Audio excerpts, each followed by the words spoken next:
ये आकाशवाणी रायपुर है। छत्तीसगढ़ी समाचार बुलेटिन के संग प्रथा शुक्ला के जय जोहार। अब सुनाओ आज के प्रमुख समाचार। केंद्रीय शिक्षा मंत्रालय हा स्कूल ला एक घाव फेर ले खोले बर दिशा निर्देश जारी करेन। छत्तीसगढ़ सरकार हा कहिन कि प्रदेश में 15 अक्टूबर ले स्कूल नहीं खोले जाही।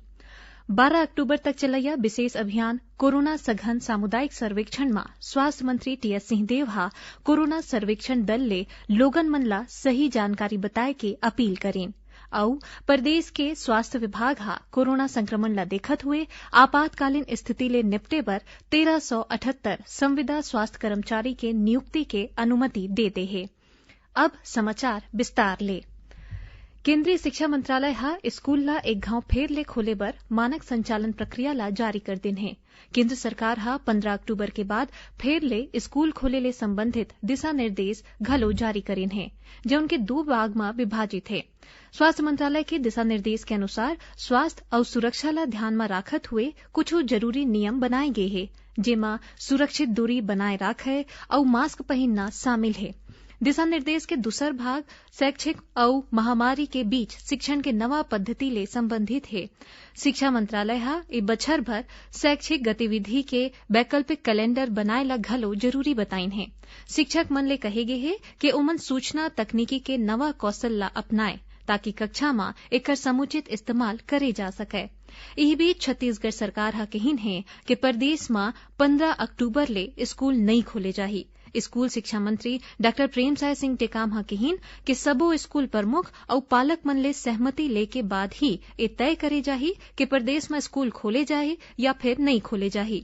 एकर संगे संग केंद्र सरकार हा कोचिंग संस्था ला घलो खोले के अनुमति दे दे है। एकर बर सबो राज्य और केंद्र शासित प्रदेश ला दिशा निर्देश जारी कर दे गे है। इस संबंध में घलो राज्य मन ला अधिकार दे गे है।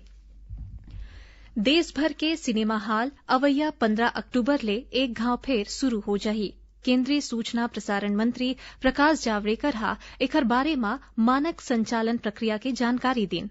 आज नई दिल्ली में पत्रकार मन ले गोटबात करत हुए श्री जावड़ेकर हा कहिन कि गृह मंत्रालय डहार ले जारी करे गे दिशा निर्देश के अनुसार सिनेमा हॉल में कुल क्षमता के आधा सीट में ही लोगन मन ला प्रवेश दे जाही। ओमन हा कहिन के सुरक्षित दूरी के पालन करत हुए 2 कुर्सी के बीच जगह घलो छोड़े जाही और फेस मास्क सैनिटाइजर के उपयोग करना भी जरूरी होही। उन्हें फिल्म शुरू होए के पहली और बीच में कोरोना ले संबंधित जागरूकता बर 1 मिनट के वीडियो घलो लोगन मन ला दिखाए जाही। प्रदेश के स्वास्थ्य विभाग हा कोरोना संक्रमण ला देखत हुए आपातकालीन स्थिति ले निपटे बर 1378 संविदा स्वास्थ्य कर्मचारी मन के नियुक्ति के अनुमति दे दे है। ए नियुक्ति हा सबो जिला में उहाँ के मुख्य चिकित्सा और स्वास्थ्य अधिकारी डहार ले जरूरत के आधार में करे जाही। उन्हें वर्तमान में काम करैया 1634 जिन संविदा स्वास्थ्य कर्मी मन के सेवा अवधि अवैया 3 महीना तक बढ़ाए जाए ला घलो मंजूरी देते है। इमा staff nurse, lab technician, ward boy, data entry operator और स्वच्छता कर्मी जैसे पद शामिल है। प्रदेश के मनखे मन ला कोरोना संक्रमण ले बचाए बर स्वास्थ्य विभाग के टीम हा सघन सामुदायिक सर्वेक्षण के तहत घर घर जाके सर्वेक्षण करत है।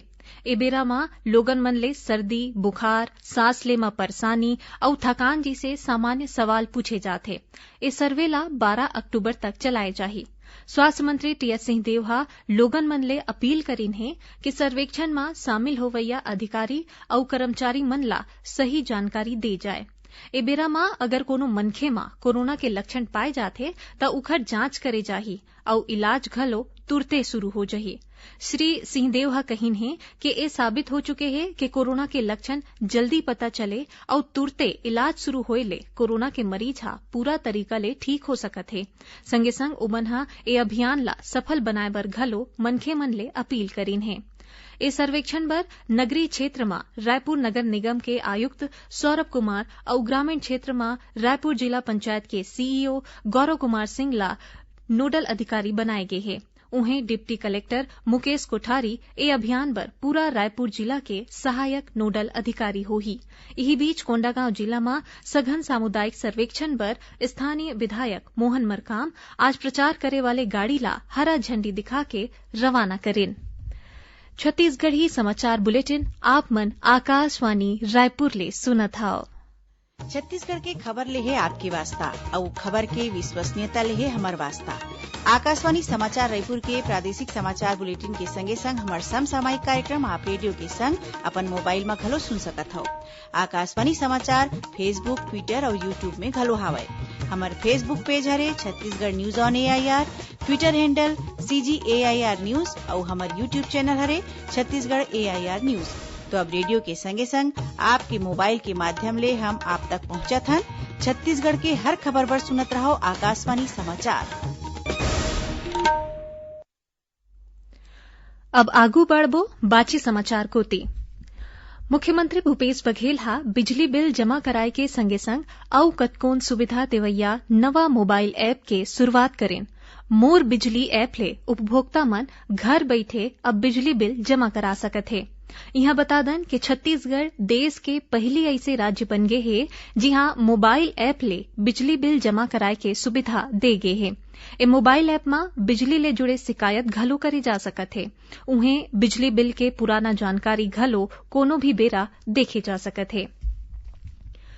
प्रदेश में ए दिन जिहां एक कोती कोरोना संक्रमण ऊपर नियंत्रण बर सर्वे करा के घर घर जाके संक्रमित मन के पहचान करे जाथे त उहें दूसर डाहर महामारी ले बचे बर एक ठिन बड़का पैमाना में जागरूकता बर अभियान घलो चलाए जाथे। एकर तहत आने आने जिला में उहां के स्थिति के अनुसार आने आने कार्यक्रम आयोजित करे जाथे। इही बीच महासमुंद के लोगन मन ला कोरोना संक्रमण ले बचाव बर हाका अभियान चलाए जाथे। एकर तहत छत्तीसगढ़ी और हिंदी में पहली ले रिकॉर्ड करे गे अपील ला स्पीकर के माध्यम ले बस्ती और मोहल्ला में लोगन मन ला सुनाए जाथे। उहें जांजगीर चांपा के पंतुरा गांव में ग्राम पंचायत के पदाधिकारी डहार ले जागरूकता अभियान चलाए जाथे और एकर बारे में गांव के सरपंच रूपा मिर्झा ह बताइन कि पंचायत पदाधिकारी घर घर में जाके लोगन मन ला जागरूक करे के संगे संग पाम्पलेट और ब्रोशर घलो बांटत हे। मरवाही विधानसभा उपचुनाव ला देखत हुए पेंड्रा गौरेला मरवाही के कलेक्टर और जिला निर्वाचन अधिकारी डोमन सिंह हा कहिन के चुनाव के प्रक्रिया संपन्न होए तक आदर्श आचार संहिता के पालन जरूरी रूप ले करे जाए। आज कलेक्ट्रेट सभा कक्ष में सेक्टर अधिकारी मन के कार्यक्रम ला संबोधित करत हुए ओमन कहिन कि सबो सेक्टर अधिकारी अपन अपन क्षेत्र के मतदान केंद्र के दौरा करके ए सुनिश्चित करे कि उहां मतदाता मन बर मूलभूत सुविधा उपलब्ध कराए जाए। जिला निर्वाचन अधिकारी हा कहिन कि मतदान केंद्र में बिजली पानी के व्यवस्था के संगे संग मतदान केंद्र ला सैनिटाइज घलो करे जाए। ओमन यहू बताइन कि मतदान दल ला gloves, mask, sanitiser pouch, PPE kit जैसे जम्मो साधन उपलब्ध कराए जाए। एकर अलावा मतदान केंद्र में सैनिटाइजर और साबुन पानी के व्यवस्था घलो करे जाही। दुर्ग जिला के साकरा में हाल ही में शुरू करे गे महात्मा गांधी उद्यानिकी विश्वविद्यालय में इही सत्र ले स्नातक पाठ्यक्रम में प्रवेश शुरू कर दे जाही। ए नवा विश्वविद्यालय के अंतर्गत स्नातक महाविद्यालय के स्थापना घलो जल्दी करे जाही। कृषि मंत्री रविन्द्र चौबे हा विभागीय समीक्षा बैठका के दौरान कहिन कि कृषि और कामधेनु विश्वविद्यालय के अंतर्गत बैकलॉग के खाली पद में भर्ती के प्रक्रिया जल्दी शुरू करे जाही।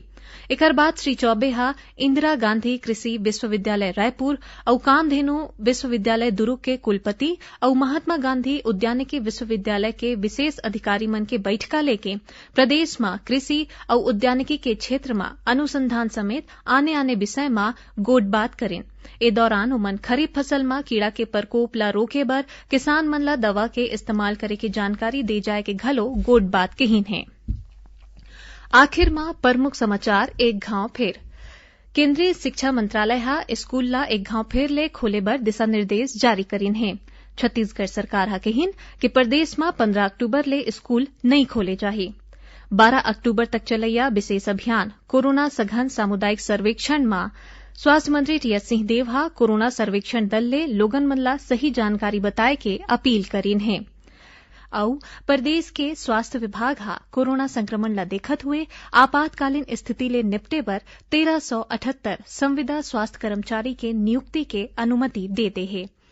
एकरे संग छत्तीसगढ़ी समाचार बुलेटिन इहे सिरावत है। जय जोहार।